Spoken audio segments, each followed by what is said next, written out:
दादा आलास तू? हो. बस बस.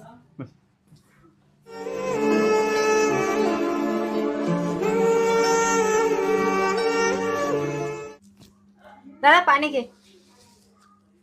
काय मग कशी आहेस तू? मस्त मजेत. तू मजेत. कसा आहे? मी मजेत. आणि कामाचं वगैरे कसं चाललंय? मजेत, काय टेन्शन नाही, व्यवस्थित चाललंय सगळं. बाकी सगळं मुलं वगैरे? हो हो व्यवस्थित. आता सुट्ट्या पडल्या असतील मुलांना? हा सुट्ट्या पडल्या. कसे आहेत मुलं? हा आहेत मजेत.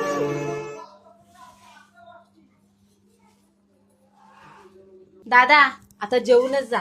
सगळं तुझ्या आवडीचं बनवले. नाही नको नको, आम्हाला उशीर होते. नाही दादा थोडं तरी जेवून जा. जेवण म्हणतेस? हे बघ आता मगाचपासून मी ऑब्झर्व करतोय की आल्यापासून, पाणी देण्यापासून, जेवणापासून तू मलाच विचारतेस.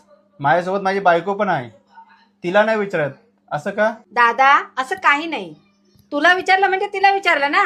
तिला विचारलं पाहिजे असं थोडीच आहे. हे बघ लता, असं असेल तर लक्षात घे, जिथं माझ्या बायकोला मान्य आहे तिथं मला मान्य आहे. येतो मी. अरे दादा बस बस. तुला राग आला काय? बस. बस. हे बघ, तू आता जे इथं वागलीस ना तसं वागू नको, बस एवढंच कर. ठीक आहे दादा, जशी तुझी मर्जी. झालं तुझ्या मनासारखं? हो. आता तरी खुश? हो हो मग आता जेवणार ना? हो नक्कीच ना. चला वहिनी तुम्ही पण